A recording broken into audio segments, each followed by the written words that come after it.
ঈদের ছুটি শেষে রাজধানীতে ফিরছেন কর্মজীবীরা। ফিরতি যাত্রা নিয়ে আরো জানাতে এই মুহূর্তে সায়দাবাদ বাস স্ট্যান্ড থেকে যুক্ত হচ্ছেন সহকর্মী সাবরিনা মজুমদার। সাবরিনা, আপনি আমাদের জানাবেন বাস যাত্রায় ঢাকায় ফেরা মানুষের চাপ কেমন দেখছেন, সেই সাথে জানাবেন কোনো ভোগান্তি চিত্র দেখতে পাচ্ছেন কিনা। স্নেহা,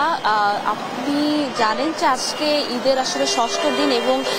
ঈদের কিন্তু সরকারি ছুটির দিন থেকে 10 দিন ছিল এবং সেই প্রেক্ষিতে কিন্তু আজকেও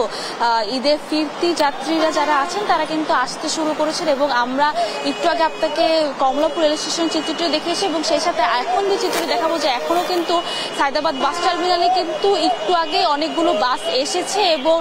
সেখানে হচ্ছে ঢাকায় যারা ছেড়েছেন ঈদের জন্য এবং তারাই কিন্তু আবার ফেরত এসেছেন ঢাকায় এবং কর্মজীবী যারা মানুষ আছেন যাদের হচ্ছে অফিস আদালত আছে তারা আসলে এখন হচ্ছে আস্তে আস্তে আসা শুরু করেছেন এবং তারা বলছেন যে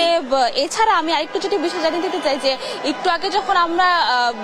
ঢাকা থেকে আসলে কারা কারা আসলে কোন কোন বাসগুলো আসলে অন্যান্য রুটে গিয়েছে সেটি যখন খোঁজ নিই তখন আমরা দেখতে পেরেছি যে এখানে আসলে এখনো ঢাকাও কিন্তু ছাড়া হচ্ছে এবং অর্থাৎ ঢাকাও কিন্তু মানুষ এখনো ছাড়ছেন, কারণ ঈদের ছুটি কিন্তু আরো বেশ কিছুদিন আছে। তবে এখন যারা ঢাকায় এসেছেন তারা যেটি বলছেন যে তাদের কাছ থেকে হচ্ছে বাড়তি ভাড়া হচ্ছে আদায় করছে, যে বাস যে যারা কন্ডাক্টর বা যারা আছেন বাস সংশ্লিষ্টরা তারা হচ্ছে বাড়তি ভাড়া আদায় করছে এবং সেই সাথে আমরা বাস কন্ডাক্টর বা বাস কর্তৃপক্ষের সাথে কথা বলেছি এবং তারা যেটি বলেছেন যে আসলে যেহেতু ঢাকায় আসলে লোকজন কম আসছেন এবং সেই জন্য আসলে তারা ভাড়া আসলে তাদের হচ্ছে হিসাব নিকাশের জন্য আসলে তারা ভাড়া হচ্ছে বেশি দিচ্ছেন। তো এটিতে আসলে যারা সাধারণ মানুষ তারা আসলে ক্ষোভ প্রকাশ করছেন। তবে তারা বলছেন যে যেহেতু রাস্তাঘাট আসলে যানজট মুক্ত আছে এবং রাস্তাঘাট আসলে যানজটের কারণে আসলে কোনো ধরনের ভোগান্তি তারা পোহাতে হয়নি, যেহেতু যানজট নেই, যেহেতু রাস্তা ফাঁকা আছে। তো এখন পর্যন্ত বেশ কয়েকটি বাস এবং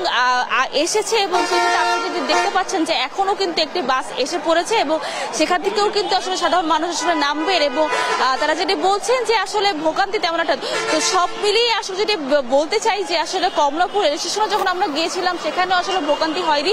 এখানেও সেই প্রেক্ষিতেই আসলে বাস টার্মিনালগুলোতে আসলে যানজটের যেহেতু যাত্রী চাপ আসলে কম, যাত্রীরা আসলে কম আসছেন সাধারণ মানুষ এখন, সেই হিসেবে আসলে দুই জায়গাতেই আসলে যাত্রীদের চাপ আসলে কম থাকা হচ্ছে এবং সেই সাথে যাত্রা আসলে খুব ভোগান্তি কম পোহাতে হচ্ছে যাত্রীদের। তো এই ছিল সর্বশেষ খবর সায়দাবাদ বাস টার্মিনাল থেকে স্নেহা।